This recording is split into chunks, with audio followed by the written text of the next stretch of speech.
పరిశుద్ధ గ్రంథమైన బైబిల్ నుండి కొరింథీయులకు రాసిన మొదటి పత్రిక. కొరింథీయులకు రాసిన మొదటి పత్రిక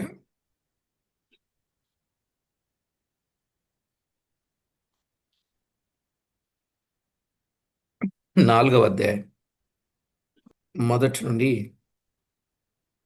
5 వచనాలు చదువుకున్నాం. ఇలాగున క్రీస్తు సేవకులమనియు దేవుని మర్మముల విషయములో గృహ నిర్వాహకులమనియు ప్రతి మనుషుడు మమ్మను భావింపవలెను. మరియు గృహ నిర్వాహకులలో ప్రతివాడును నమ్మకమైన వాడై ఉండుట ఆవశ్యం.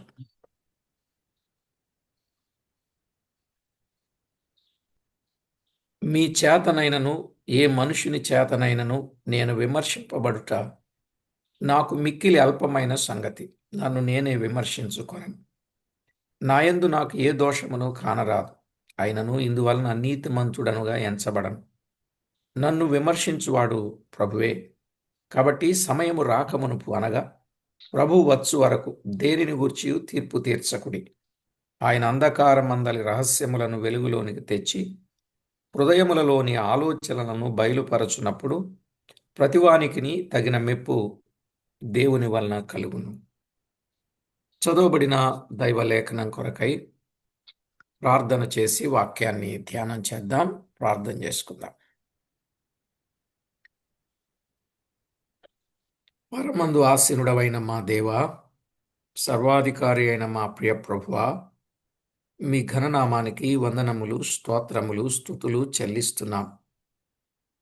మా ప్రభువా, చదవబడిన లేఖన భాగమును దీవించండి. మా అందరితో తేటగా, సూటిగా, స్పష్టంగా మాట్లాడండి. మీకు రావలసిన మహిమ, ఘనత, కీర్తి, ప్రభావములను ఆరోపించుకుంటారని కోరుతా ఉన్నాం. మా ప్రియ ప్రభువా, అన్ని విషయాల్లో తోడుగా ఉండి నడిపించమని ప్రార్థిస్తున్నాం. మీ చిత్తములో మా ప్రభువా, మీ కార్యములు మీ మహిమార్థమై జరిగిస్తూ మీరు మహిమ, ఘనత, ప్రభావములను ఆరోపించుకుంటున్నందుకు స్తోత్రము చెల్లిస్తూ, మా ప్రియ ప్రభువా, మీ వాక్యములో ఉన్న వాస్తవాలు సారిసారికి మా గమనానికి తెచ్చి మా గతిని మార్చి గమ్యానికి చేర్చడానికి మమ్మను మీరు గుర్తించిన విధానాన్ని బట్టి మీకు స్తోత్రము చెల్లిస్తున్నాం. గాడి తప్పిన, గురి తప్పిన, గుండానికి సిద్ధమైన మమ్మను మీరు ప్రేమించి చేసిన ప్రతి పుణ్య కార్యానికి కృతజ్ఞతలు అర్పిస్తూ మా ప్రాణనాథుడు, ప్రియుడు, మా రక్షకుడైన యేసుక్రీస్తు అమూల్యమైన నామమున స్తోత్రము చెల్లించి, స్తుతించి, ప్రార్థించి మిక్కిలి వినయముగా బ్రతిమిలాడి వేడుచూ ఉన్నాం మా ప్రియ పరలోకపు తండ్రి. ఆమేన్. ప్రభునందు ప్రియులారా, మనము చదువుకుంటున్న దైవ గ్రంథంలో ఒక్కొక్క విషయాన్ని చాలా చక్కగా ధ్యానం చేస్తూ వస్తున్నాం. ఈ 5 వచనాల్లో దాదాపు 5-6 ప్రసంగాలు మనం విన్నాం. మరలా మనం ఇక్కడే చదువుకున్నాం. క్రీస్తు సేవకులు, దేవుని మర్మముల విషయంలో గృహ నిర్వాహకులలో ప్రతివాడు నమ్మకమైన వాడై ఉండుట ఆవశ్యం అన్నాడు. గృహ నిర్వాహకులు, మరలా జ్ఞాపకం చేస్తున్నాం, ఒక ఇంటిని నడిపించేవారు, ఒక సంఘాన్ని నడిపించేవారు, ఒక కుటుంబాన్ని నడిపించేవారు, ఒక కార్యాలయాన్ని నడిపించేవారు, ఒక రాష్ట్రాన్ని నడిపించేవారు, దేశాన్ని నడిపించేవారు.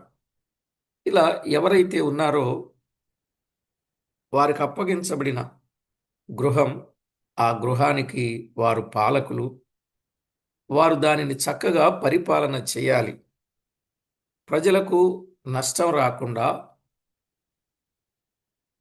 ప్రయోజనకరమైన వాటి విషయాలలో ప్రజలు సంతోషించగలుగునట్లు గృహ నిర్వాహకుడు కూడా చక్కగా నడిపించాలి. ఎవరైతే ఆ పని అప్పగించారో ఆ అప్పగించబడిన పనిని ఈ గృహ నిర్వాహకుడు చక్కగా జరిగించి దేవునికి సంతోషాన్ని, ఆనందాన్ని, అప్పగించిన ప్రభువుకు సంతోషాన్ని, ఆనందాన్ని తెచ్చేవారుగా ఉండాలనే విషయాన్ని మీకు జ్ఞాపకం చేస్తున్నాను. మనం ఇప్పటి వరకు నమ్మకస్తులంటే ఎవరో విన్నాం. పాత నిబంధన కాలంలో ఎవరెవరు నమ్మకస్తులుగా ఉన్నారో విన్నాం. ఏ ఏ విషయాల్లో నమ్మకస్తులుగా ఉండాలో కూడా విన్నాం కదా. అలాగే క్రొత్త నిబంధన గ్రంథంలో కూడా నమ్మకస్తులు ఉన్నారు, నమ్మకస్తులు ఉన్నారు. మరి వారు ఏ ఏ విషయాల్లో నమ్మకస్తులుగా ఉండాలి అనంటే, ఒకటి ప్రభువునందు నమ్మకస్తులుగా ఉండాలని. ఇంకా నేను పాత నిబంధన సంగతులు జ్ఞాపకం చేయటంలే. ప్రభునందు నమ్మకస్తులుగా ఉండాలని. రెండు, కుమారత్వంలో నమ్మకస్తులుగా ఉండాలని. పరిచర్యలో నమ్మకస్తులుగా ఉండాలని. సంగతి తెలుపుటలో నమ్మకస్తులుగా ఉండాలని. బోధించుటలో నమ్మకస్తులుగా ఉండాలని. గృహ నిర్వాహకత్వంలో నమ్మకస్తులుగా ఉండాలని మనం విన్నాం. అంటే అది సీక్వెన్స్ అన్నమాట. ప్రభునందు నమ్మకస్తుడు నిజమైన సహోదరుడు. సహోదరుడు నమ్మకస్తుడుగా ఉంటే పరిచర్య అప్పగించబడుద్ది. పరిచర్యలో నమ్మకస్తుడుగా ఉంటే అతడు బోధించడానికి అర్హుడవుతాడు. బోధించే విషయంలో నమ్మకస్తుడుగా ఉంటే అతనికి గృహాన్ని అప్పగిస్తాడు. గృహ నిర్వహణలో నమ్మకస్తుడుగా ఉంటే రేపు ప్రభువు గొప్ప స్థితిని ఆ వ్యక్తికి ఇస్తాడు అనే విషయాన్ని మనము కొంత మేర ఆలోచన చేస్తూ ఉన్నాం. నిజమే ప్రియులారా, మనము ఈరోజు పాత నిబంధన, క్రొత్త నిబంధన గ్రంథంలో ఏ ఏ విషయాల్లో నమ్మకస్తులుగా ఉండాలి అనే విషయాన్ని మనం ఆలోచన చేసినట్లయితే కొన్ని విషయాలు మనం క్లుప్తంగా జ్ఞాపకం చేసుకుందాం.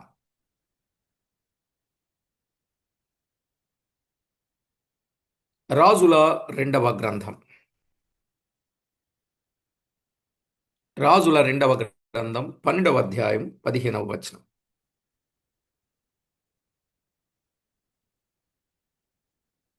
మరియు పనివారికి చుటకై ఆ ద్రవ్యము అప్పగింత పెట్టుకొనిన వారు నమ్మకస్తులని వారి చేత లెక్క అడుగలేదు అన్నాడు. ఇక్కడ మీరు గమనిస్తే స్పష్టంగా గమనించవలసిన మాట, పనివారికి చుటకై ఆ ద్రవ్యము అప్పగింత పెట్టుకొనిన వారు నమ్మకస్తులని. అంటే 14వ వచనంలో మరమత్తు పనిచేయు వారికి మాత్రము ఆ ద్రవ్యం ఇచ్చి యెహోవా మందిరమును మరల బాగు చేయించిరి అని. మందిరపు పని విషయములో నమ్మకస్తులుగా ఉండాలి. మందిరపు పని విషయములో నమ్మకస్తులుగా ఉండాలి అనే సంగతి చెప్పాడు. రెండవది అక్కడే చెప్పబడిన మాట, ఆ మందిరపు పనిలోనే కాదు, వారికి అప్పగించబడిన ద్రవ్యం, ఏ సొమ్ము అయితే వారు అప్పగిస్తున్నారో ఆ అప్పగించే సొమ్ము విషయములో కూడా నమ్మకస్తులుగా ఉండాలి. గమనించారా? అప్పగించిన సొమ్ము విషయములో నమ్మకస్తులుగా ఉండాలి. ఏమండి, ఈనాడు మన జీవితంలో దేవుడు ఏదైతే మనకిస్తున్నాడో ఆ ఇచ్చే విషయంలో నమ్మకస్తులుగా మనము ఉండాలి. నిజమే. దినవృత్తాంతముల రెండవ గ్రంథములో, దినవృత్తాంతముల రెండవ గ్రంథం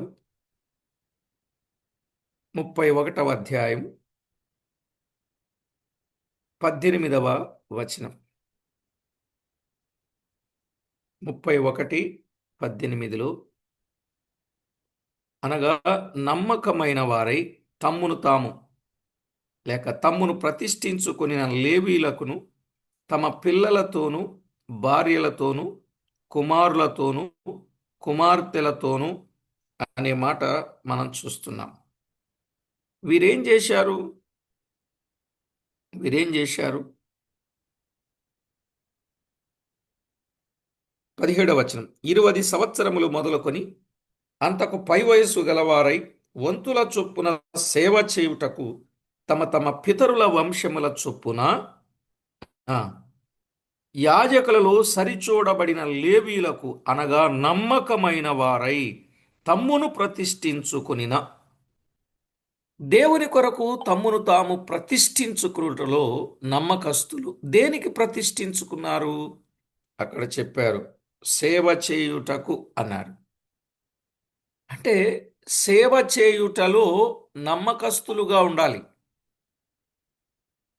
ప్రియులారా, సేవ చేయుటలో నమ్మకస్తులుగా ఉండాలి అనే విషయాన్ని చాలా వివరంగా చెప్పాడు. సేవ చేయుటలో నమ్మకస్తులు, సేవ చేయుటలో నమ్మకస్తులు. 15వ వచనాన్ని ఇంకొక మాట చదువుకోవచ్చు. 15వ వచనం, అతని చేతి క్రింద ఏదేను, మిన్యామీను, యేషువ, షమయ, అమర్య, షెకన్య అనువారు నమ్మకమైన వారు గనుక యాజకుల పట్టణముల యందు పిన్న పెద్దలైన తమ సహోదరులకు వంతుల చొప్పున భాగములిచ్చుటకు నియమింపబడిరి అన్నాడు. ప్రియులారా, మనము గమనించినట్లయితే ఇక్కడ పంచిపెట్టే విషయములో కూడా నమ్మకస్తులుగా ఉన్నారు. పంచిపెట్టే విషయములో నమ్మకస్తులు. దేవుడు వారికి ఇచ్చినటువంటి వాటి విషయములో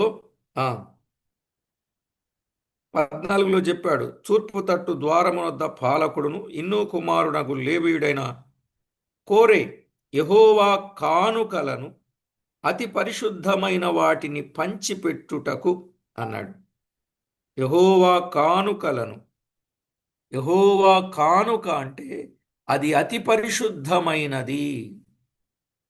దానిని పంచిపెట్టుటకు నమ్మకస్తులు అన్నాడు. ప్రియులారా, మనము చాలా విషయాలు ఇక్కడ మనము గమనించవచ్చు. మందిరపు పని విషయములో నమ్మకస్తులు, మందిరమునకు వచ్చు సొమ్ము విషయములో నమ్మకస్తులు, పని ప్రతిష్ఠించుకొనుటలో నమ్మకస్తులు, పని విషయములో నమ్మకస్తులు, పదార్థముల విషయములో నమ్మకస్తులు, వారికి వచ్చిన భాగములు పంచిపెట్టుటలో నమ్మకస్తులు, యెహోవా కానుకలను అతి పరిశుద్ధమైన వాటిని పంచిపెట్టుటకు నమ్మకస్తులు అన్నాడు. ఈవేళ మనము ఎంత నమ్మకస్తులంగా ఉండాలి కదా ప్రియులారా, ఆలోచన చేయండి. మోషేల ఇల్లంతటిలో నమ్మకస్తులుగా, దావీదుల రాజనగరులో నమ్మకస్తులుగా, హనన్యాల యెరూషలేములో నమ్మకస్తులుగా, హిజ్కియాల పనిలో నమ్మకస్తులుగా, సమూయేలుల యాజకత్వములో నమ్మకస్తులుగా, మనసు విషయములో అబ్రహాముల నమ్మకస్తులంగా మనము ఉండాలి. అలా ఎప్పుడైతే నమ్మకస్తులంగా ప్రతి విషయంలో ఉంటామో వారికి గొప్ప ప్రయోజనం కూడా ఉన్నది. ప్రభు చిత్తమైతే చెప్తాను. మరొక విషయాన్ని కూడా జ్ఞాపకం చేసుకుందాం. ఏ విషయములో నమ్మకంగా ఉండాలి అని అన్నప్పుడు 34 దినవృత్తాంతముల గ్రంథం 34:12లో మనం చదివాం కదా. 34:12లో చూడండి, ఆ మనుషులు ఆ పనిని నమ్మకముగా చేసిరి అన్నాడు. ఆ మనుషులు ఆ పనిని నమ్మకముగా చేసిరి అన్నాడు. ఏ పని? మనం ఇక్కడ చదువుకుంటే మనకు అర్థమవుద్ది. రాజు వారికి ఏ పని అప్పగించాడో ఆ పని వారు నమ్మకముగా చేశారు. ఇలా చెప్పుకుందాం. యజమాని అప్పగించిన పనిని నమ్మకముగా చెయ్యాలి. గుర్తుపెట్టుకుందాం. యజమాని అప్పగించిన పనిని నమ్మకముగా చెయ్యాలి. ఆయన యజమాని ఎవరికి పని అప్పగిస్తాడు?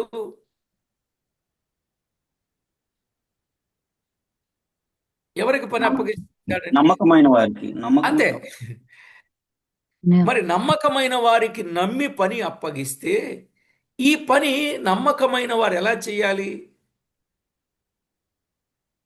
నమ్మకంగా చేయాలి. నమ్మకంగా అపనమ్మకం చేయాలి. లేకుండా చెయ్యాలి. ఎలా చేయాలండి? అపనమ్మకము లేకుండా చేయాలి. కానీ నమ్మకమైన వారిని పని అప్పగిస్తుంటే అపనమ్మకంగా చేసే వాళ్ళు తయారయ్యారు ఇప్పుడు. అదే అపనమ్మకంగా చేయటం అంటే దైవ వాక్యాన్ని నేరుగా తేటగా ఉన్నది ఉన్నట్లు చెప్పకుండా కలిపి చెప్పడం అనేది అపనమ్మకస్తులు. వాళ్ళ వల్లే కదా దురద చెవులు గలవాళ్ళు అన్నాడు. వాళ్ళ వల్లే కదా కల్పితములు చెప్పేవారు అన్నాడు. వాళ్ళ వల్లనే కదా మిషచేత పని చేసేవాళ్ళు అన్నాడు. వాళ్ళ వల్లనే కదా అనారోగ్యకరమైన బోధ వచ్చేది అన్నాడు. వాళ్ళ వల్లనే కదా అబద్ధ బోధకులు, వేషధారులు, అబద్ధపు ప్రవక్తలు అనాల్సి వచ్చింది. ఏమంటో చాలా విషయాలు ఉన్నాయి ఇక్కడ. కాబట్టి అలా కాకుండా నమ్మకస్తులుగా పని నమ్మకంగా చేయాలండి. కానీ కొంతమంది ఒక పనికి వెళ్ళారనుకోండి, అది ఏ పనైనా కావచ్చు, ఉద్యోగమైనా కావచ్చు. వాళ్ళ యజమాని చూస్తూ ఉంటే పని బాగా చేస్తారు, చూడకపోతే మాత్రం పని సరిగా చేయరు. నిజమా కాదు? మరి మన యజమాని ఆయన ఆయన పలానప్పుడు చూస్తాడు, పలానప్పుడు చూడ్డు అనడానికి ఏమన్నా ఉందా? ఆయన ప్రతి క్షణం చూస్తూనే ఉంటాడు. అసలు ఆయన కునుకడు నిద్రపోడు కదండి. ఆయన కునుకడు నిద్రపోడు కదా మనం చేసే పని చూడడానికి. కాబట్టి మనము ఎంత జాగ్రత్తగా చేయాలి అదంతా చూసే రేపు నమ్మకస్తులు అంటాడు. అసలు పని విషయంలో మన ప్రభు ఏం చెప్పారు ఒక మాట విందామండి. మత్తయి రాసిన సువార్త 25వ అధ్యాయం 21వ వచనం. 25, 21. అతని యజమానుడు, బడా నమ్మకమైన మంచి దాసుడా, నీవు ఈ కొంచెములో నమ్మకముగా ఉంటివి అన్నాడు.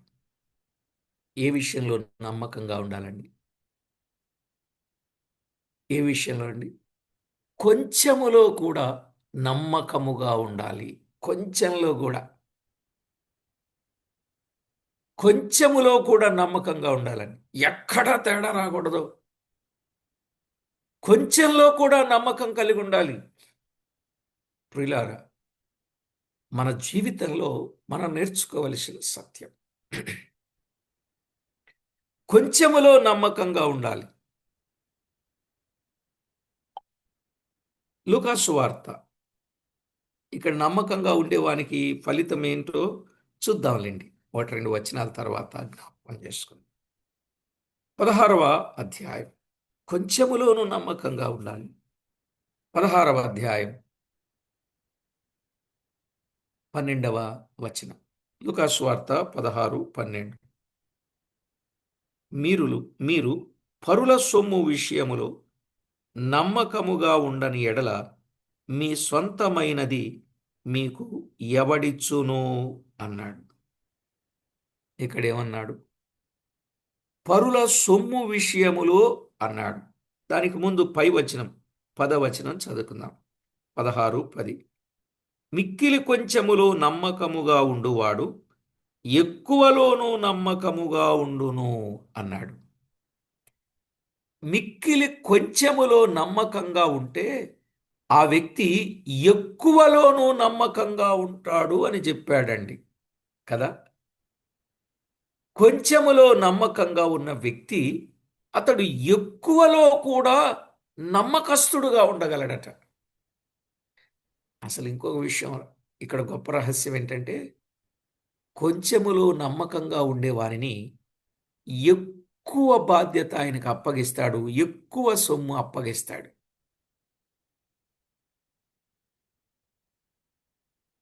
మీకు అర్థమైందండి?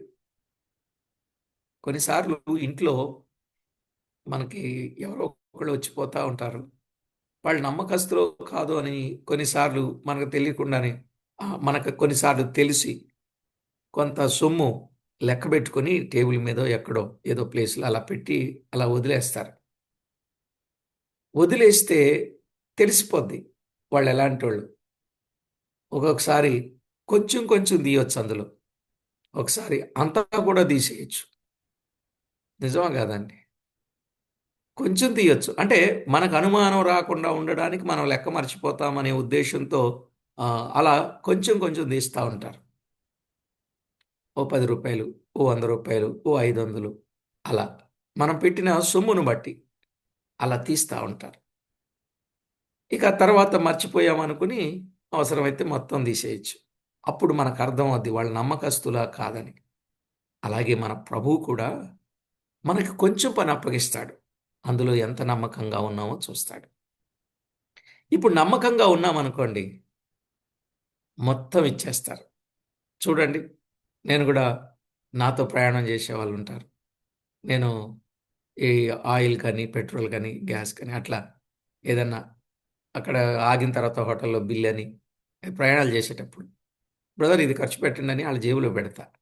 వాళ్ళు నమ్మకంగా తీసి రూపాయి రూపాయితో పైసా జాగ్రత్తగా మళ్ళీ నాకు లెక్క చెప్పేస్తూ ఉంటారు. ఇంక అన్నీ నేనొక్కడినే ఎందుకులే చూసుకోవడం, డ్రైవింగ్ నేనే చూసుకొని ఇవన్నీ మళ్ళీ మీటింగ్, ఇక కొంత సొమ్ము ఇది పెట్టి బ్రదర్ మన ప్రయాణ ఖర్చులు ఇది, దీన్ని ఇలా పెట్టండి, దీన్ని ఖర్చు పెడతా ఉండండి అని అప్పగిస్తాను. వాళ్ళు చాలా జాగ్రత్తగా ఖర్చు చేసి మళ్ళీ నాకు మిగిలితే ఇస్తారు, తగిలితే బ్రదర్ ఇంకా కొంచెం మనీ కావాలి అని తీసుకుంటారు. అప్పుడు నాకు అర్థమైపోద్ది దీన్ని దేనికి ఖర్చు పెడుతున్నారు, ఎలా ఖర్చు పెడుతున్నారు, అవసరానికేనా అనవసరానికా అనేది. అప్పుడు ఏమనిపిస్తుంది, ఎక్కువ కూడా వాళ్ళకి అప్పగించే అవకాశం ఉంటుంది. ఎవరైనా అంతేలేండి, ఎవరో చేసినా అంతే. అలా నమ్మకస్తులను కనిపెడతా ఉంటారు. కొంచెం ఎక్కడైనా తేడా వచ్చిందనుకోండి, వద్దులే ఈసారి మనమే ఖర్చు పెట్టుకుందాం అనే ఆలోచన వస్తుంది. అవునా కాదు? నాకు అలాగా ఉన్నారు, నాకు ఇలాగా కూడా ఉంటారు. నాకు 2 రకాల వారితో పరిచయం ఉంటుంది. కొన్నిసార్లు వ్యర్థంగా ఖర్చు పెట్టాలని చూస్తూ ఉంటారు. అప్పుడు నేను జాగ్రత్త పడతాను. ఓహ్! దీనికి అలా కాదులే, దీనికి సరైనటువంటి వాళ్ళతోనే ఖర్చు చేయించాలి, లేదు మనమే ఖర్చు పెట్టాలి అనిపిస్తుంది. అంటే మన జీవితంలో కొన్నిసార్లు మనం అలా అర్థం చేసుకుంటూ ఉంటాం. ఇక్కడ మన ప్రభువు కూడా కొంచెంలో నమ్మకంగా ఉంటే ఎక్కువది కూడా అప్పగిస్తాడు. ఆ ఎక్కువలో కూడా నమ్మకంగా ఉండాలి అని చెప్పాడు. మిక్కిలి కొంచెములో ఆ, నమ్మకముగా ఉండువాడు ఎక్కువలో కూడా నమ్మకంగా ఉంటాడు. ప్రియులారా, మన ప్రియ ప్రభు నమ్మకత్వాన్ని ఎలా తూసి చెప్తున్నాడో మనకు అర్థం కావాలి. అందుకే ఒక పాట కూడా ఉంది కదా, తుచ్చమైన వాటికే లొంగిపోదువా, స్వచ్ఛమైన పరలోకమును పోగొట్టుకొందు అని ఒక పాట ఉంది.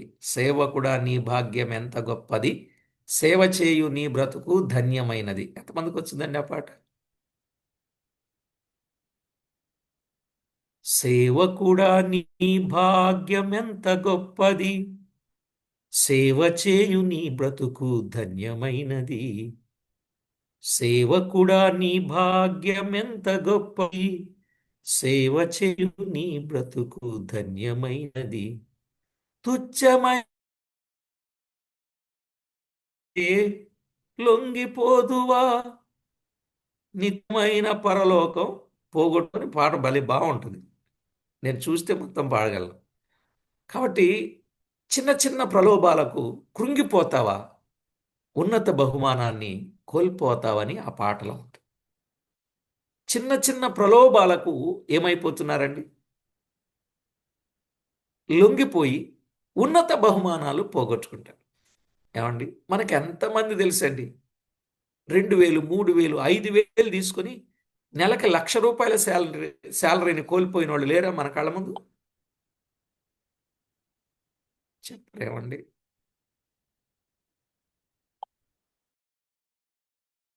3,000, 5,000 పని కొరకు ఆలోచన చేసి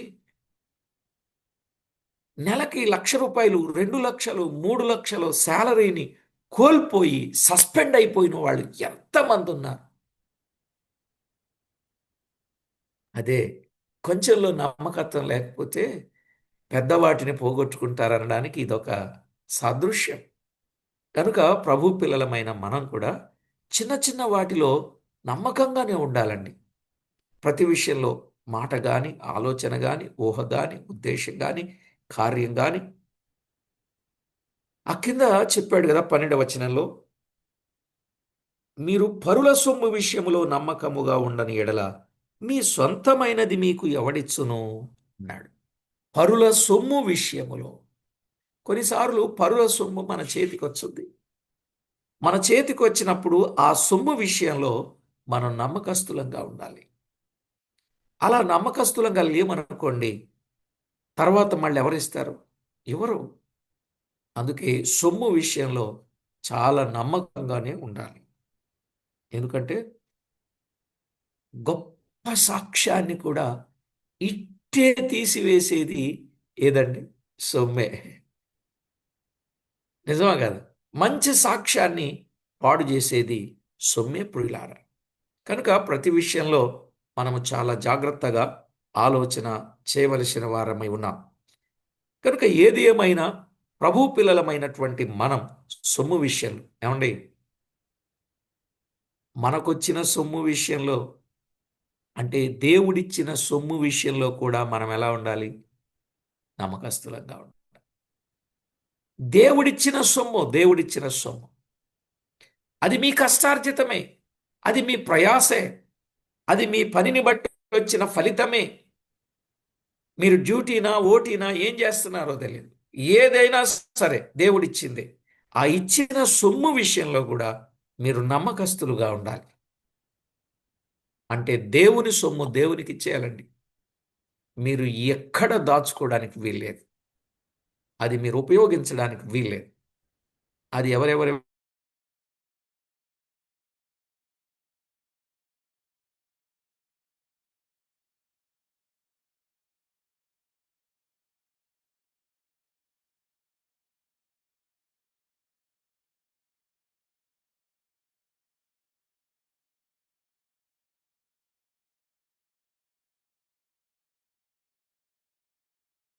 నాది భూమియు సంపూర్ణతయు అందరి నివాసులు నావే అన్న ఆయనకు ఏం తక్కువ చెప్పండి?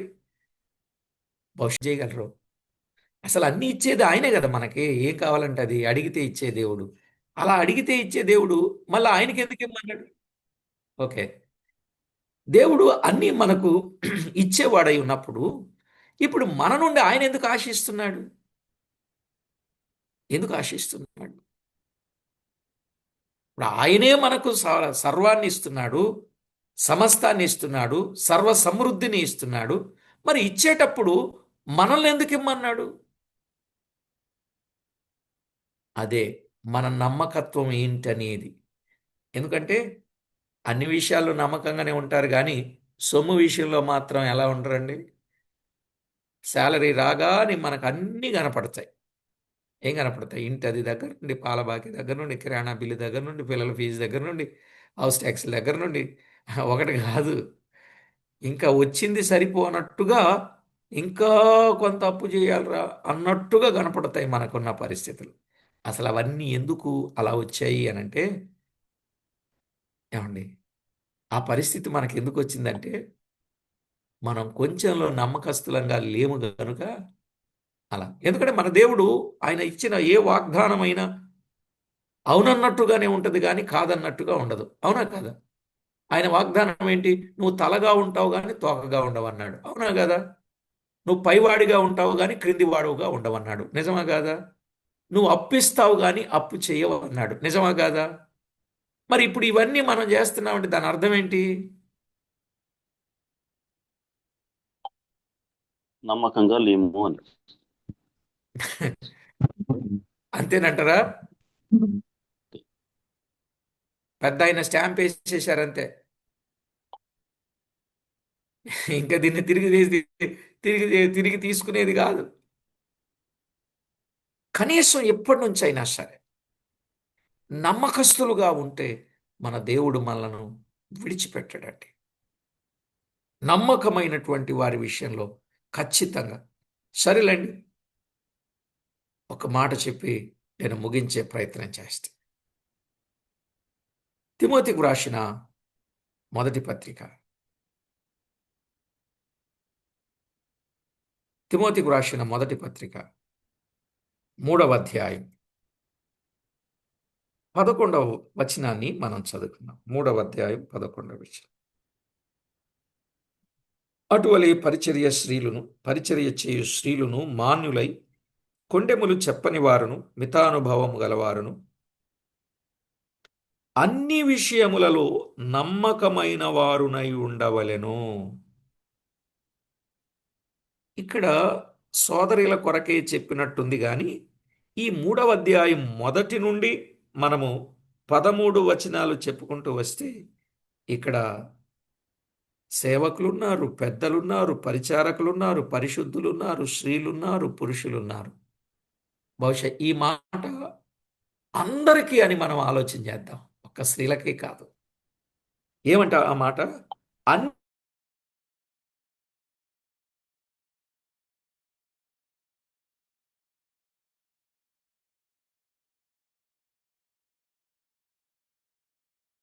అన్ని విషయములలో నమ్మకమైన వారై ఉండాలి. ఈ మాట అంటుంటే మీ మనసులో ఉన్న మాట నేను చెప్పనండి? చెప్పేమంటారు? ఈ మాట అంటుంటే మీ మనసులో ఏముందో చెప్పమంటారా? చెప్పేస్తున్నా. ఏమండి, ఇలాగైతే భూమి మీద బ్రతకలేమండి అన్నట్టున్నారు. నిజమా కాదు? అన్ని విషయాల్లో నమ్మకంగా ఉండాలంటే మేము భూమి మీద బ్రతకలేమండి, ఇది మా సాధ్యం కాదు, ఎక్కడో చోట ఏదో ఒక పొరపాటు తొట్టిల్లుద్ది కదా బ్రదర్, ఎలా బ్రతకగలమండి అన్నట్టుగా ఉన్నారు మీరు. ఏమండి, ఇది నిజమా కాదా? కొంచెం ఇలా చెప్పండి, నిజమా కాదా? అన్నా, చెప్పేటప్పుడు సులువుగానే ఉంటుందన్నా, చేసేటప్పుడే కదన్నా కష్టం అన్నా, నిజమే కదండి అని మీలో మీరు మాట్లాడచ్చు. ప్రియులారా, అసలు ఆచరణీయమైన పద్ధతిని అనుసరించడానికి మనం పూనుకుంటే ఆటంకాలు వచ్చినా, అసత్యం ఎదురైనా సత్యమే గెలిచేటట్లుగా సాగిపోగలం. తెలుసా మీకు ఆ విషయం? మొదట మనం ఆరంభించిన దగ్గర నుండి మనము తప్పు చేయాలనే ఆశ కానీ, ఆలోచన కానీ, పొరపాటు కానీ రాదండి. ఆచరణీయంలోకి తెస్తే మన మనసే చెప్పుద్ది, మనం ఈ పందాలో వెళుతున్నాం, ఈ వేలో మనం వెళుతున్నాం, ఈ ట్రాక్లో మనం వెళుతున్నాం, కాబట్టి మన ట్రాక్కి అడ్డం వచ్చేది ఇది, మనం చేయకూడదు, ఇది మంద కాదు అని ప్రతిదాన్ని మనం ఛేదించుకుంటూ సాధించుకుంటూ ముందుకు సాగిపోతామండి. కానీ ఎక్కడైనా ఒక్క విషయంలో కానీ మన ట్రాక్ విరిగిందా, పట్టా విరిగిందా చెప్పండి, బండి అంతా పడిపోయే ప్రమాదం ఉంది. పట్టా విరిగితే బండి ఏమవుద్దండి? పడిపోద్దా? కనుక మనం వెళ్ళే దారిలో ఎక్కడైనా ప్రమాదం జరగకుండా ఉండాలంటే మన ప్రారంభమే సరిగా ఉండాలి. ఇక ప్రభువు మీద ఆనుకుని వెళ్ళిపోతూ ఉండాలి. వెళ్ళిపోతున్నప్పుడు నేనెప్పుడు నా ప్రభువుని నేను సంతోషపెట్టాలి. నేను పరాయి వారిని కాదు, పొరుగు వారిని కాదు, నా సొంత వారిని కూడా కాదు, నా శరీరాన్ని కాదు, నా ప్రభువుని నేను సంతోషపెట్టాలని ఆ వేలో మనం వెళ్ళిపోతాం. అప్పుడు మనకు శత్రువులు తయారవుతారు, మన వాళ్ళు అనుకున్న వాళ్ళు, ఆత్మీయులు అనుకున్న వాళ్ళే మనల్ని దూరం పెడతారు. ఎన్ని పెట్టినా పెట్టినామండి. మన ప్రభువు కంటే ఇవన్నీ కూడా ఎక్కువేమీ కాదు. అవునా కాదు? మన ప్రభువు కంటే ఇవన్నీ ఎక్కువ కాదండి. ఆ విధంగా మనం వెళ్ళిపోతే మన ప్రభు కంటే ఏది ఎక్కువ కాదనుకుంటామో మన ప్రభు మనకు సమస్తాన్ని సాధ్యం చేయగలుగుతాడు. అన్ని విషయాల్లో తోడుగా ఉంటాడు. సరే, ఇక్కడ మనం చెప్పుకున్నట్లు అన్ని విషయాలలో నమ్మకస్తులంగా ఉండాలి. ఇంతకీ ఎప్పటి వరకు నమ్మకంగా ఉండాలి? ఒక పని చేసేంత వరక, ఒక కార్యం చేసేంత వరక, లేక ఒక పద్ధతి ఈ మందిరంలో ఉన్నంత వరక, లేక ఏదో ఒక ప్రాజెక్ట్ వర్క్ అప్పగించారు అక్కడ వరక? ఏమండి, ఎప్పటి వరకు నమ్మకస్తులంగా ఉండాలి? ప్రకటన గ్రంథం 2వ అధ్యాయం. ప్రకటన గ్రంథం 2వ అధ్యాయం 10వ వచనాన్ని చదువుకుందామంటారా? ఇదిగో, మీరు శోధింపబడినట్లు అపవాది మీలో కొందరిని చెరలో వేయింపబడుచున్నాడు. 10 దినములు మీకు శ్రమ కలుగును, మరణము వరకు నమ్మకముగా ఉండుము అన్నాడు. ఎప్పటి వరకు అండి? ఆ పై పాఠం అంతా వద్దు, ఆ ముక్క తీసుకుందాం. మరణము వరకు నమ్మకముగా ఉండుము. ఎప్పుడైతే నమ్ముకున్నామో ప్రభువుని, నమ్ముకున్న నాట నుండి కూడా ఎప్పటి వరకు నమ్మకంగా ఉండాలండి? మరణము వరకు. మరణము వరకు నమ్మకంగానే ఉండాలి. మరలా చెప్తున్నా, ఏ ఏ విషయాల్లో నమ్మకంగా ఉండాలో మనకు అర్థమైంది కదా. అటు పాత నిబంధనలో కానీ, ఇటు క్రొత్త నిబంధనలో కానీ కదా. పాత క్రొత్త నిబంధనలో నుండి ఈవేళ మనం వింటున్న సంగతులలో మనం ఎప్పటి వరకు నమ్మకంగా ఉండాలి? మరణము వరకు. ఈ అనుభవాన్ని మన జీవితంలో ఖచ్చితంగా మనము కలిగి ఉండాలి.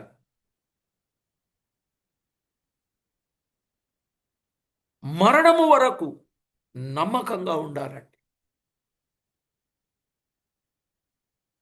ఆయన ప్రారంభం బాగుందండి, మధ్యస్థం బాగుందండి, ముగింపు బాగోలేదండి అని అనకూడదు. ఆయన ప్రారంభం, మధ్యస్థం, ముగింపు చాలా నమ్మకమైన వాడండి, నమ్మకస్తుడండి. అలాంటి వ్యక్తిని మనం కోల్పోవడం చాలా బాధాకరమండి అనేటటువంటి సాక్ష్యాన్ని మనం సొంతం చేసుకునేటట్లుగా మనం ఉండాలి. అర్థమైందండి? మనం ఎప్పుడైతే ఇలాంటి అనుభవం కలిగి ఉంటామో ఈ నమ్మకమైన వానికి ఏమున్నాయి? సామె సామెతల గ్రంథం, సామెతల గ్రంథం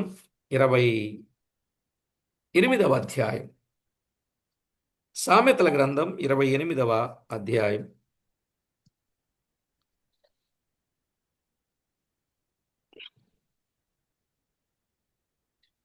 20వ వచనాన్ని చదువుదామండి.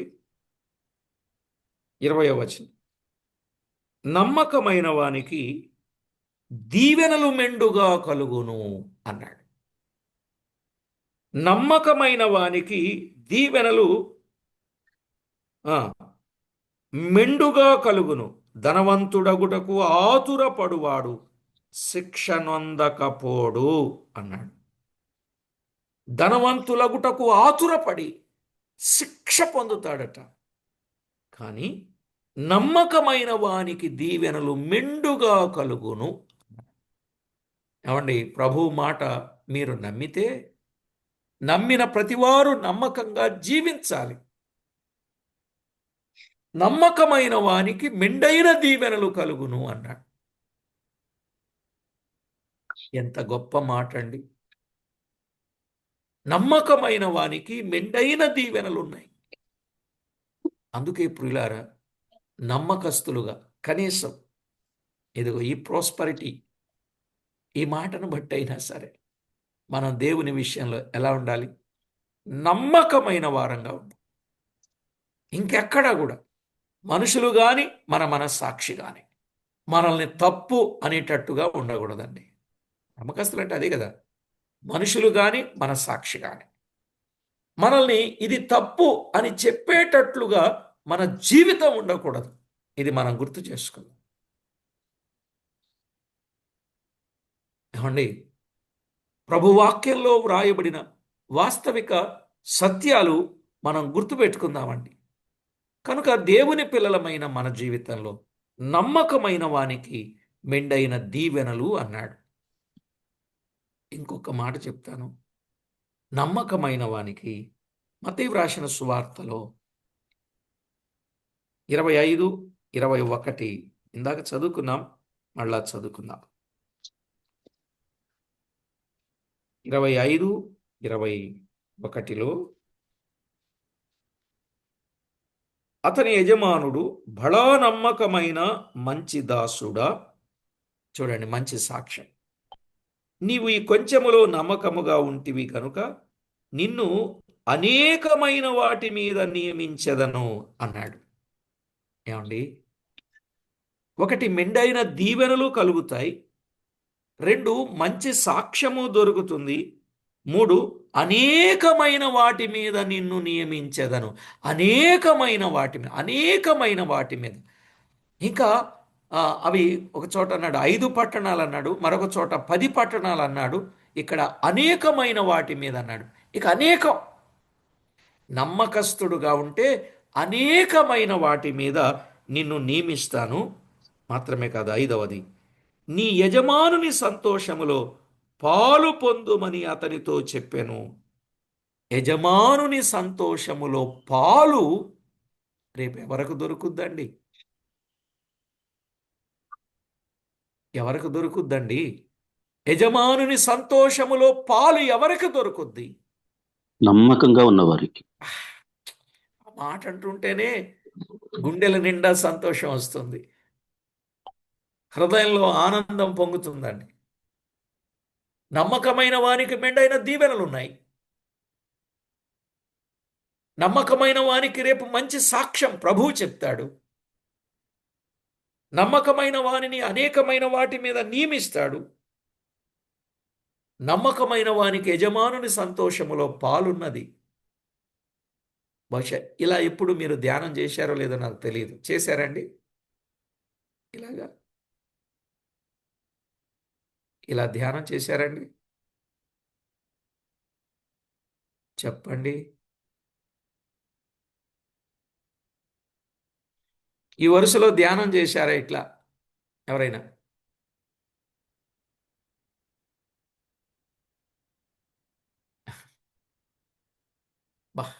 బాగుంది కదండి. నమ్మకమైన వారంగా ఉంటాయి. ఎప్పటి వరకు నమ్మకంగా ఉండాలండి? మరణం వరకు. అలా నమ్మకంగా మన జీవితంలో మనం ఉంటే ఖచ్చితంగా ఈ శ్రేష్టమైన అనుభవాలు దేవుడు మనకు ఇస్తాడు. ఇంకా చాలానే ఉన్నాయిలేండి. గనుక గృహ నిర్వాహకత్వంలో ఎలా ఉండాలి? నమ్మకస్తుడిగా ఉండాలి. 5వది కూడా చెప్తున్నాను, ఇప్పుడు 4 వచ్చాయిగా. 1 మెండైన దీవెనలు నమ్మకమైన వానికి, 2 యజమానుడు మంచి సాక్ష్యం ఇస్తాడు, 3 అనేకమైన వాటి మీద నియమిస్తాడు, 4 యజమానుని సంతోషములో పాలు, 5 101వ కీర్తన 6లో నా యొద్ద నివసించున్నట్లు నమ్మకమైన వారిని నేను కనిపెట్టుచున్నాను అన్నాడు. దేవుని దేశములో నివాసం ఉంటాడు నమ్మకస్తుడు. ఎక్కడండి? దేవుని దేశములో నివాసం ఉంటాడు. 101 కీర్తన 6లో కదా, దేవుని దేశములో ప్రియులారా, దేవుని దేశములో నివాసం ఉంటాడు నమ్మకస్తుడు.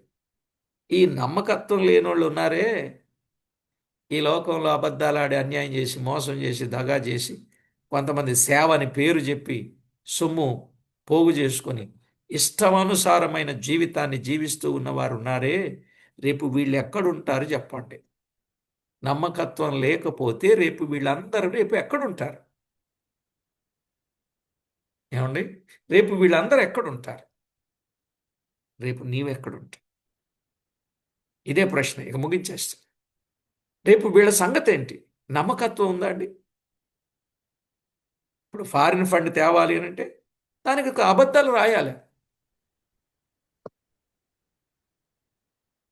ఎందుకంటే అబద్ధాలు వాళ్ళకు నచ్చే విధంగా రాస్తే వాళ్ళు మెచ్చే విధంగా పంపిస్తారు అని వాళ్ళకి తెలుసు.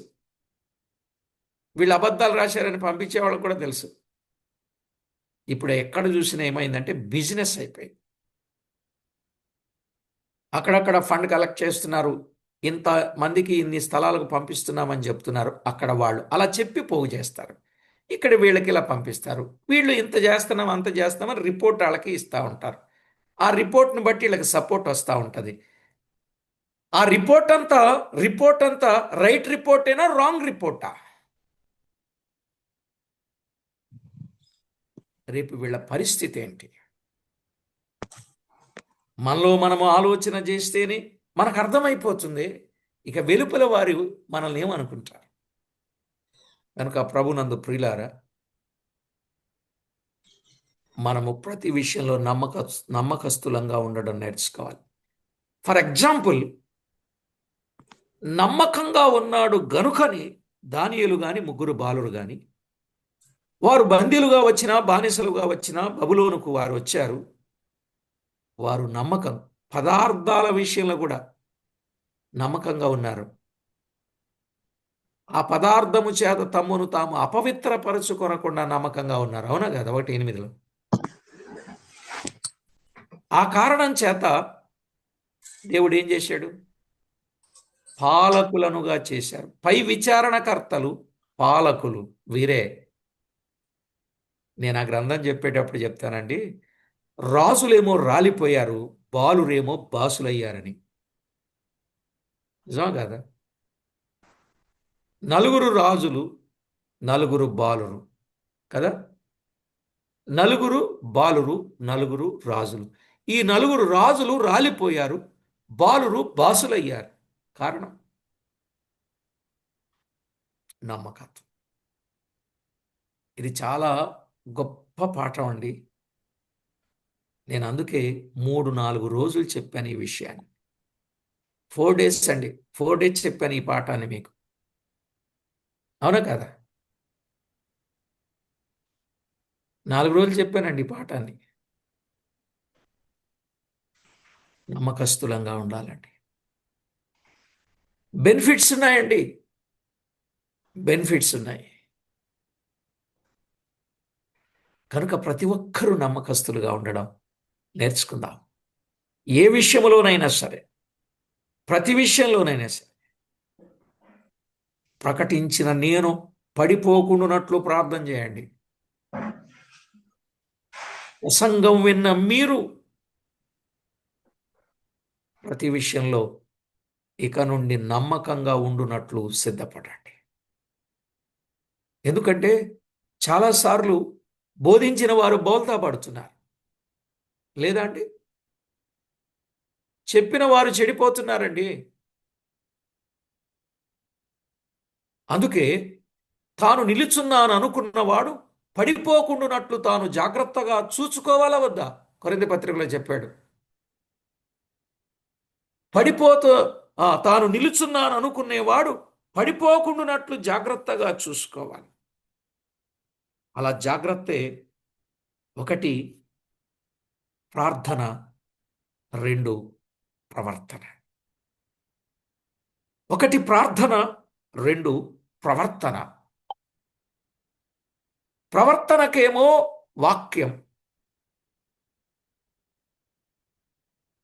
ప్రార్థనకేమో ప్రభు సహవాసం. ఆ మాట ఉందండి కొరింథీయులకు రాసిన 1 పత్రిక 10వ అధ్యాయం 12వ వచనం కదా. తాను నిలుచున్నాను అనుకున్నవాడు పడిపోకుండానట్లు జాగ్రత్తగా చూచుకొనవలెను. నిలుచున్నాను అనుకునే ప్రతివాడు పడిపోకుండానట్లు జాగ్రత్తగా చూసుకోవాలి. నేను అందుకే ప్రేయర్ రిక్వెస్ట్ చేసింది. ఎందుకంటే మనం ప్రతి విషయంలో నమ్మకస్తులంగా ఉండాలి. నమ్మకమైన వానికి మెండైన దీవెనలు ఉన్నాయి. ప్రభు వలన బడా మంచి దాసుడా అనే సాక్ష్యం ఉంది. అనేకమైన వాటి మీద నియమించే పరిస్థితి ఉంది. యజమానుని సంతోషములో పాలున్నది. దేవుని దేశములో నివాసం నిత్యము ఉన్నది. అందుకొరకు ఈ లోకంలో ఎంతకాలం బ్రతుకుతామో తెలియదు. బ్రతికినంత కాలం ప్రభు కొరకు నమ్మకస్తులంగా ఉండడం నేర్చుకుందాం. ఏమండి, ఈ రోజు నుండి ప్రభు కొరకు నమ్మకస్తులుగా ఉందామండి అనేవాళ్ళు ఎంతమంది ఉన్నారు? Thank you brother, thank you, thank you, thank you. ఎందుకో చాలామంది చేతులు కొంచెం అనుమానంగా, ఆలస్యంగా ఆ, కనబడతా ఉన్నాయి. ఇక ఈ వీడియోలు ఓపెన్ చేయని వాళ్ళ సంగతి మనం చూడట్లేదులేండి. ఇంకా అది దేవుడే చూస్తున్నాడు వాళ్ళని కదా.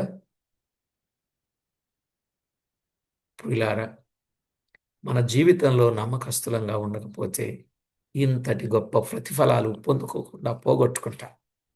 మనకు అలా కాకుండా ప్రతి విషయంలో నమ్మకంగా ఉందామండి. ప్రార్థన చేసుకుందాం.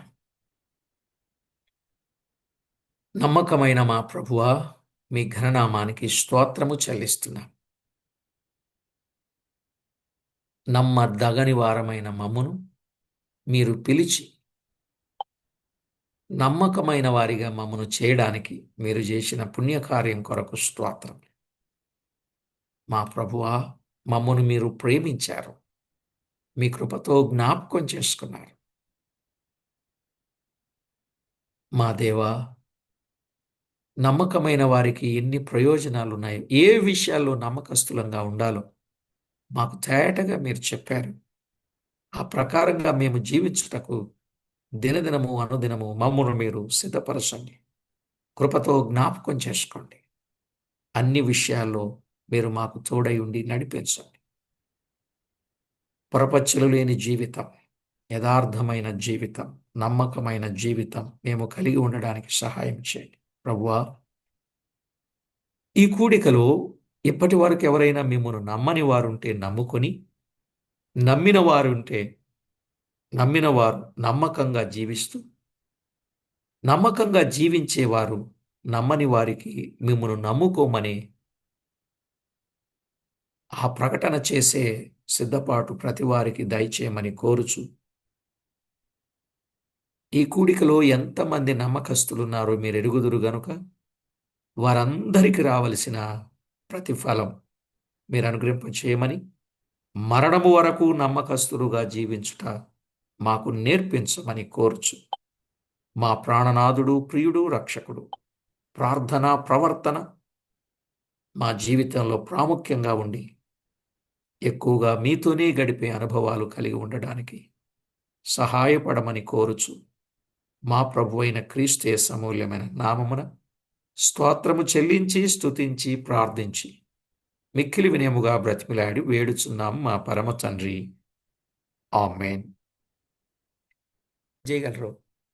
అసలు అన్ని ఇచ్చేది ఆయనే కదా. మనకి ఏం కావాలంటే అది అడిగితే ఇచ్చే దేవుడు. అలా అడిగితే ఇచ్చే దేవుడు మళ్ళీ ఆయనకి ఎందుకు ఇమ్మన్నాడు?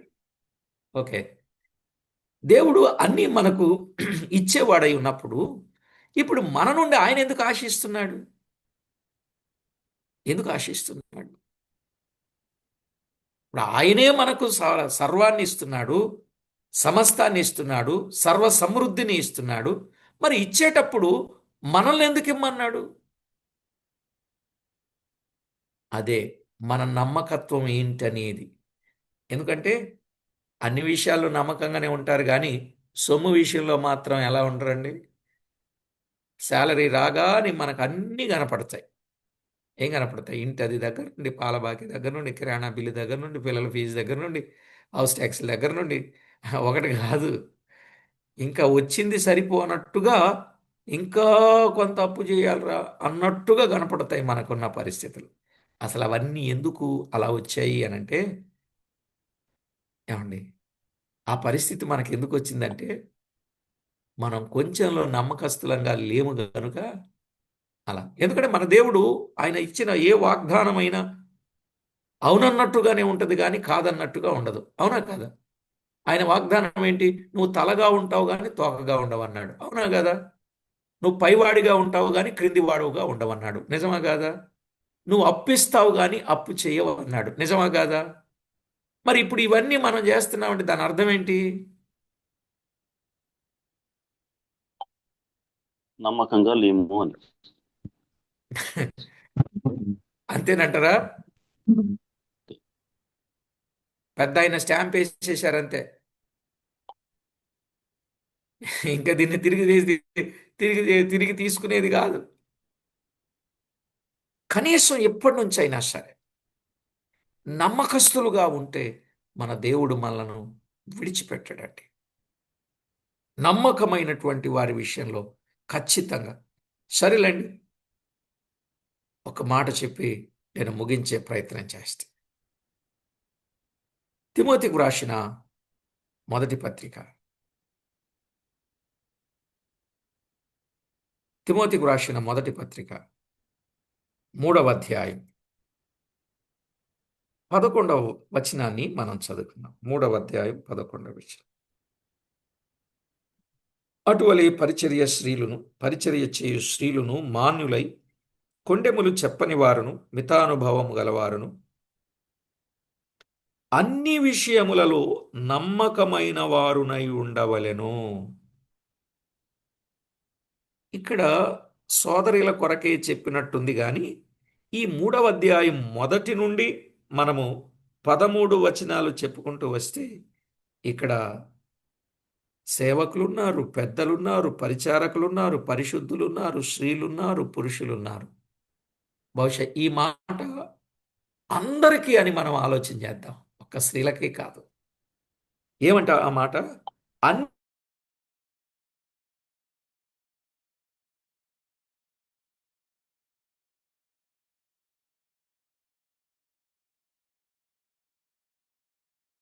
అన్ని విషయములలో నమ్మకమైన వారై ఉండాలి.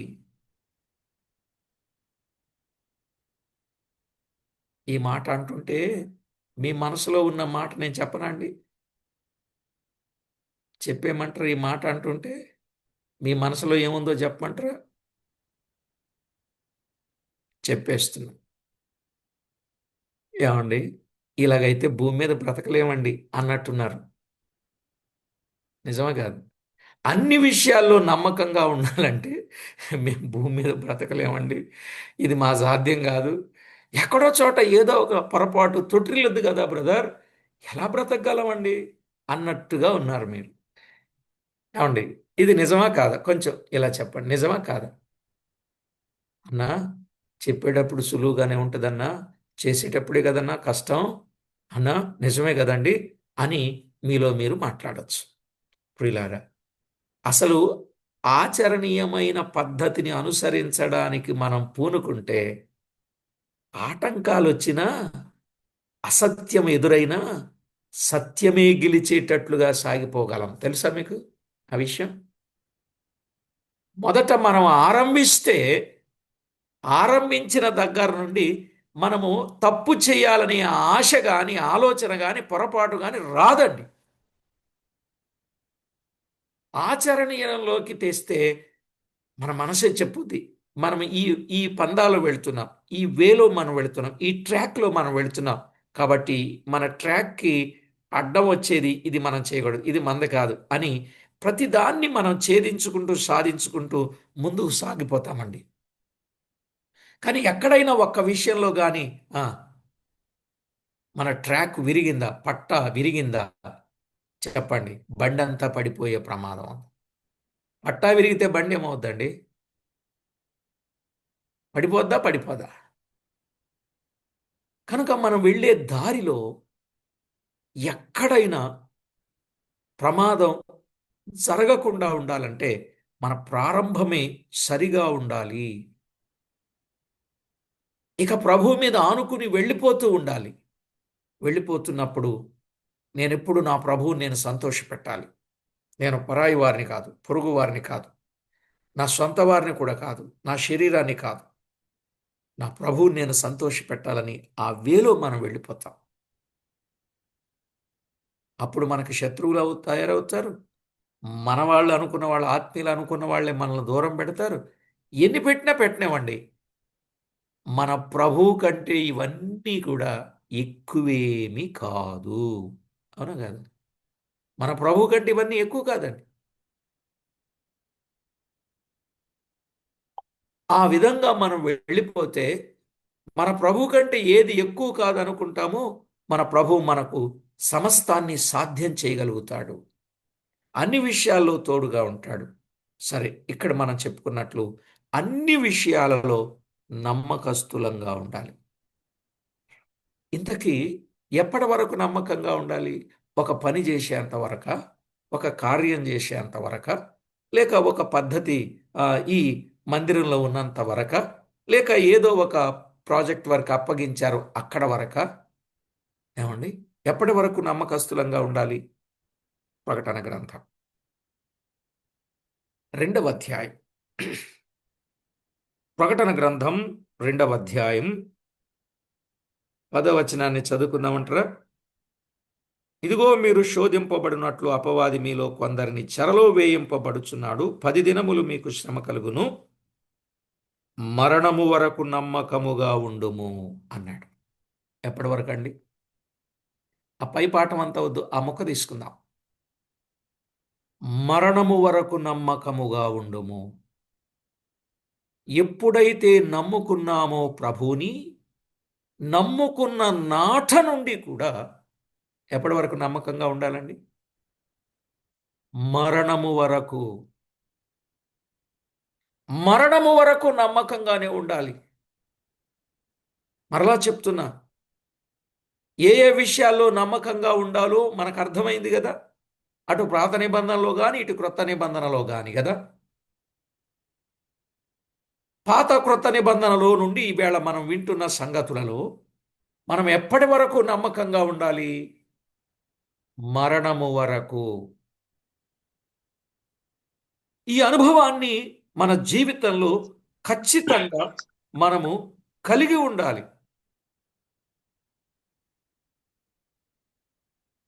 మరణము వరకు నమ్మకంగా ఉండాలండి. ఆయన ప్రారంభం బాగుందండి, మధ్యస్థం బాగుందండి, ముగింపు బాగోలేదండి అని అనకూడదు. ఆయన ప్రారంభం, మధ్యస్థం, ముగింపు చాలా నమ్మకమైన వాడండి, నమ్మకస్తుడండి. అలాంటి వ్యక్తిని మనం కోల్పోవడం చాలా బాధాకరమండి అనేటటువంటి సాక్ష్యాన్ని మనం సొంతం చేసుకునేటట్లుగా మనం ఉండాలి. అర్థమైందండి? మనం ఎప్పుడైతే ఇలాంటి అనుభవం కలిగి ఉంటామో ఈ నమ్మకమైన వానికి ఏమున్నాయి? సామెతల గ్రంథం 28వ అధ్యాయం. సామెతల గ్రంథం 28వ అధ్యాయం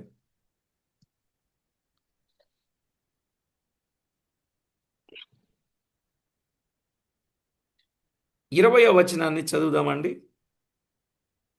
20వ వచనం. నమ్మకమైన వానికి దీవెనలు మెండుగా కలుగును అన్నాడు. నమ్మకమైన వానికి దీవెనలు మెండుగా కలుగును. ధనవంతుడగుటకు ఆతురపడువాడు శిక్ష నొందకపోడు అన్నాడు. ధనవంతులగుటకు ఆతురపడి శిక్ష పొందుతాడట. కానీ నమ్మకమైన వానికి దీవెనలు మెండుగా కలుగును. ఏమండి, ప్రభు మాట మీరు నమ్మితే నమ్మిన ప్రతివారు నమ్మకంగా జీవించాలి. నమ్మకమైన వానికి మెండైన దీవెనలు కలుగును అన్నాడు. ఎంత గొప్ప మాట అండి! నమ్మకమైన వానికి మెండైన దీవెనలు ఉన్నాయి. అందుకే ప్రియులారా, నమ్మకస్తులుగా కనీసం ఇదిగో ఈ ప్రాస్పరిటీ, ఈ మాటను బట్టి అయినా సరే మనం దేవుని విషయంలో ఎలా ఉండాలి? నమ్మకమైన వారంగా ఉండాలి. ఇంకెక్కడా కూడా మనుషులు కానీ మన మనస్సాక్షి కానీ మనల్ని తప్పు అనేటట్టుగా ఉండకూడదండి. నమ్మకస్తులు అంటే అదే కదా.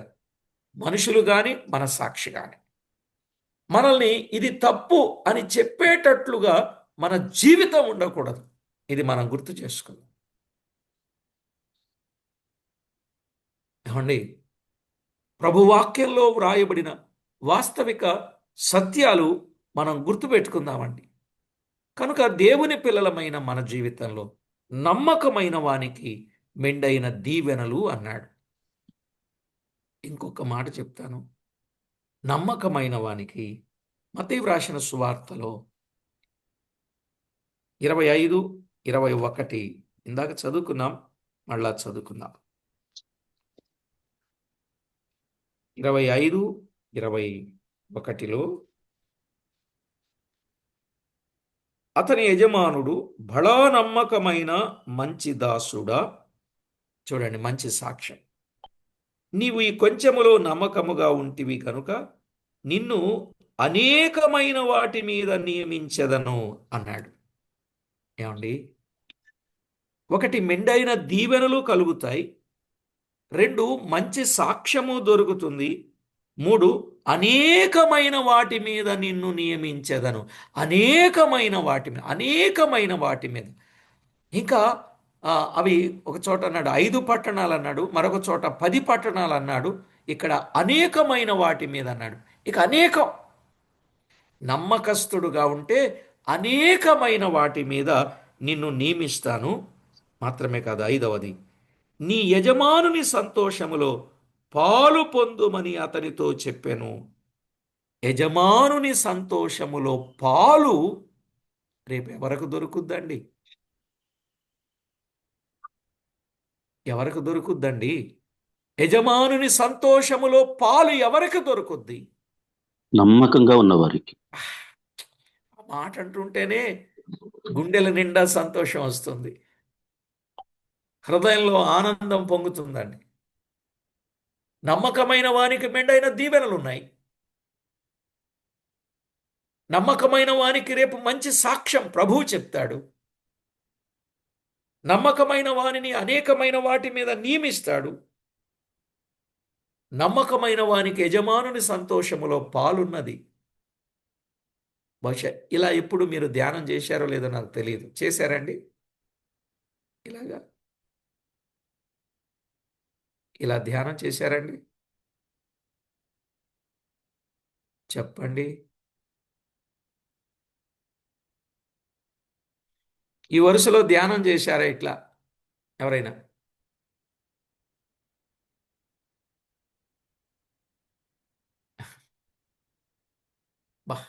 బాగుంది కదండి.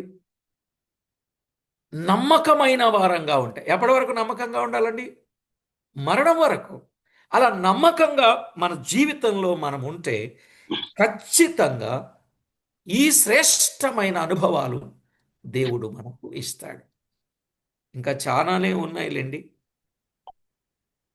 గనుక గృహ నిర్వాహకత్వంలో ఎలా ఉండాలి? నమ్మకస్తుడిగా ఉండాలి. 5వది కూడా చెప్తున్నాను, ఇప్పుడు 4 వచ్చాయిగా. 1 మెండైన దీవెనలు నమ్మకమైన వానికి, 2 యజమానుడు మంచి సాక్ష్యం ఇస్తాడు, 3 అనేకమైన వాటి మీద నియమిస్తాడు, 4 యజమానుని సంతోషములో పాలు, 5 101వ కీర్తన 6లో నా యొద్ద నివసించున్నట్లు నమ్మకమైన వారిని నేను కనిపెట్టుచున్నాను అన్నాడు. దేవుని దేశములో నివాసం ఉంటాడు నమ్మకస్తుడు. ఎక్కడండి? దేవుని దేశములో నివాసం ఉంటాడు. 101 కీర్తన 6లో కదా, దేవుని దేశములో ప్రియులారా, దేవుని దేశములో నివాసం ఉంటాడు నమ్మకస్తుడు. ఈ నమ్మకత్వం లేనోళ్ళు ఉన్నారే, ఈ లోకంలో అబద్ధాలాడి, అన్యాయం చేసి, మోసం చేసి, దగా చేసి, కొంతమంది సేవ అని పేరు చెప్పి సొమ్ము పోగు చేసుకొని ఇష్టానుసారమైన జీవితాన్ని జీవిస్తూ ఉన్నవారు ఉన్నారే, రేపు వీళ్ళు ఎక్కడుంటారు చెప్పండి. నమ్మకత్వం లేకపోతే రేపు ఎక్కడుంటారు? ఏమండి? రేపు వీళ్ళందరూ ఎక్కడుంటారు? రేపు నీవెక్కడుంటావు? ఇదే ప్రశ్న. ఇక ముగించేస్తా. రేపు వీళ్ళ సంగతి ఏంటి? నమ్మకత్వం ఉందా అండి? ఇప్పుడు ఫారిన్ ఫండ్ తేవాలి అని అంటే దానికి ఒక అబద్ధాలు రాయాలి. ఎందుకంటే అబద్ధాలు వాళ్ళకు నచ్చే విధంగా రాస్తే వాళ్ళు మెచ్చే విధంగా పంపిస్తారు అని వాళ్ళకి తెలుసు. వీళ్ళు అబద్ధాలు రాశారని పంపించే వాళ్ళకి కూడా తెలుసు. ఇప్పుడు ఎక్కడ చూసినా ఏమైందంటే బిజినెస్ అయిపోయింది. అక్కడక్కడ ఫండ్ కలెక్ట్ చేస్తున్నారు, ఇంత మందికి ఇన్ని స్థలాలకు పంపిస్తున్నామని చెప్తున్నారు. అక్కడ వాళ్ళు అలా చెప్పి పోగు చేస్తారు. ఇక్కడ వీళ్ళకి ఇలా పంపిస్తారు. వీళ్ళు ఇంత చేస్తున్నాం అంత చేస్తున్నామని రిపోర్ట్ వాళ్ళకి ఇస్తూ ఉంటారు. ఆ రిపోర్ట్ని బట్టి వీళ్ళకి సపోర్ట్ వస్తూ ఉంటుంది. ఆ రిపోర్ట్ అంతా రైట్ రిపోర్టేనా రాంగ్ రిపోర్టా? రేపు వీళ్ళ పరిస్థితి ఏంటి? మనలో మనము ఆలోచన చేస్తేనే మనకు అర్థమైపోతుంది. ఇక వెలుపల వారు మనల్ని ఏమనుకుంటారు? కనుక ప్రభునందు ప్రియులారా, మనము ప్రతి విషయంలో నమ్మకస్తులంగా ఉండడం నేర్చుకోవాలి. ఫర్ ఎగ్జాంపుల్, నమ్మకంగా ఉన్నాడు గనుకని దానియేలు గాని ముగ్గురు బాలురు గాని వారు బందీలుగా వచ్చినా బానిసలుగా వచ్చినా బబులోనుకు వారు వచ్చారు. వారు నమ్మకం పదార్థాల విషయంలో కూడా నమ్మకంగా ఉన్నారు. ఆ పదార్థము చేత తమ్మును తాము అపవిత్రపరచుకొనకుండా నమ్మకంగా ఉన్నారు. అవునా కదా? 1:8. ఆ కారణం చేత దేవుడు ఏం చేశాడు? పాలకులనుగా చేశారు. పై విచారణకర్తలు పాలకులు వీరే. నేను ఆ గ్రంథం చెప్పేటప్పుడు చెప్తానండి, రాజులేమో రాలిపోయారు, బాలురేమో బాసులయ్యారని. నిజమా కదా? 4 రాజులు, 4 బాలురు కదా? 4 బాలురు, 4 రాజులు. ఈ 4 రాజులు రాలిపోయారు, బాలురు బాసులయ్యారు. కారణం నమ్మకత్వం. ఇది చాలా గొప్ప పాఠం అండి. నేను అందుకే 3-4 రోజులు చెప్పాను ఈ విషయాన్ని. 4 డేస్ అండి, 4 డేస్ చెప్పాను ఈ పాఠాన్ని మీకు. అవునా కదా? 4 రోజులు చెప్పానండి ఈ పాఠాన్ని. నమ్మకస్తులంగా ఉండాలండి. బెనిఫిట్స్ ఉన్నాయండి, బెనిఫిట్స్ ఉన్నాయి. కనుక ప్రతి ఒక్కరూ నమ్మకస్తులుగా ఉండడం నేర్చుకుందాం. ఏ విషయంలోనైనా సరే, ప్రతి విషయంలోనైనా సరే. ప్రకటించిన నేను పడిపోకుండానట్లు ప్రార్థన చేయండి. ప్రసంగం విన్న మీరు ప్రతి విషయంలో ఇక నుండి నమ్మకంగా ఉండునట్లు సిద్ధపడండి. ఎందుకంటే చాలాసార్లు బోధించిన వారు బోల్తా పడుతున్నారు, లేదా అండి? చెప్పిన వారు చెడిపోతున్నారండి. అందుకే తాను నిలుచున్నాను అనుకున్నవాడు పడిపోకుండానట్లు తాను జాగ్రత్తగా చూసుకోవాలా వద్దా? కొరింథీ పత్రికలో చెప్పాడు. తాను నిలుచున్నాను అనుకునేవాడు పడిపోకుండానట్లు జాగ్రత్తగా చూసుకోవాలి. అలా జాగ్రత్తే. 1 ప్రార్థన, 2 ప్రవర్తన. 1 ప్రార్థన, 2 ప్రవర్తన. ప్రవర్తనకేమో వాక్యం, ప్రార్థనకేమో ప్రభు సహవాసం.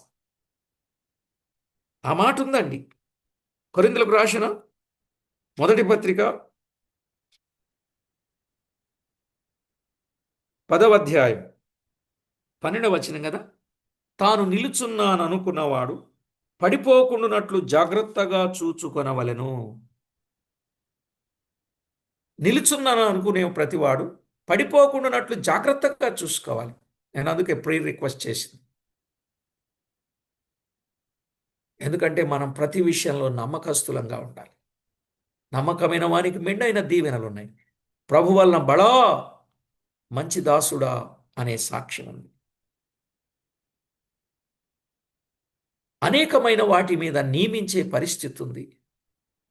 యజమానుని సంతోషములో పాలున్నది. దేవుని దేశములో నివాసం నిత్యము ఉన్నది. అందుకొరకు ఈ లోకంలో ఎంతకాలం బ్రతుకుతామో తెలియదు. బ్రతికినంత కాలం ప్రభు కొరకు నమ్మకస్తులంగా ఉండడం నేర్చుకుందాం. ఏమండి, ఈ రోజు నుండి ప్రభు కొరకు నమ్మకస్తులుగా ఉందామండి అనేవాళ్ళు ఎంతమంది ఉన్నారు? Thank you brother, thank you, thank you, thank you.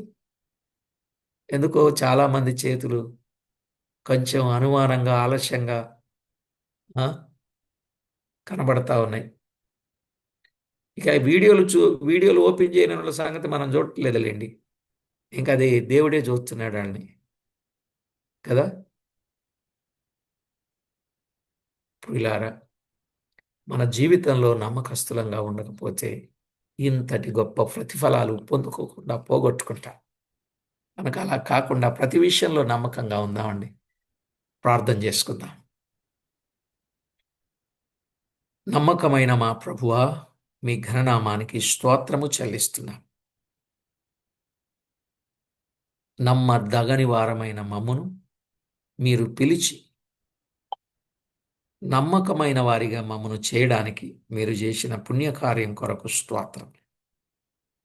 మా ప్రభువా, మమ్మను మీరు ప్రేమించారు, మీ కృపతో జ్ఞాపకం చేసుకున్నారు. మా దేవా, నమ్మకమైన వారికి ఎన్ని ప్రయోజనాలు ఉన్నాయో, ఏ విషయాల్లో నమ్మకస్తులంగా ఉండాలో మాకు తేటగా మీరు చెప్పారు. ఆ ప్రకారంగా మేము జీవించుటకు దినదినము అనుదినము మమ్మను మీరు సిద్ధపరచండి. కృపతో జ్ఞాపకం చేసుకోండి. అన్ని విషయాల్లో మీరు మాకు తోడై ఉండి నడిపించండి. పొరపచ్చులు లేని జీవితం, యథార్థమైన జీవితం, నమ్మకమైన జీవితం మేము కలిగి ఉండడానికి సహాయం చేయండి. ప్రభువా, ఈ కూడికలో ఇప్పటి వరకు ఎవరైనా మిమ్మల్ని నమ్మని వారుంటే నమ్ముకొని, నమ్మిన వారు నమ్మకంగా జీవిస్తూ, నమ్మకంగా జీవించేవారు నమ్మని వారికి మిమ్మల్ని నమ్ముకోమని ఆ ప్రకటన చేసే సిద్ధపాటు ప్రతి వారికి దయచేయమని కోరుచు, ఈ కూడికలో ఎంతమంది నమ్మకస్తులున్నారో మీరు ఎరుగుదురు గనుక వారందరికీ రావలసిన ప్రతిఫలం మీరు అనుగ్రహింప చేయమని, మరణము వరకు నమ్మకస్తులుగా జీవించుట మాకు నేర్పించమని కోరుచు. మా ప్రాణనాథుడు, ప్రియుడు, రక్షకుడు, ప్రార్థన ప్రవర్తన మా జీవితంలో ప్రాముఖ్యంగా ఉండి ఎక్కువగా మీతోనే గడిపే అనుభవాలు కలిగి ఉండడానికి సహాయపడమని కోరుచు. మా ప్రభు అయిన క్రీస్తు యేసు అమూల్యమైన నామమున స్తోత్రము చెల్లించి స్తుతించి ప్రార్థించి మిక్కిలి వినయముగా బ్రతిమిలాడి వేడుచున్నాం మా పరమ తండ్రి. ఆమేన్.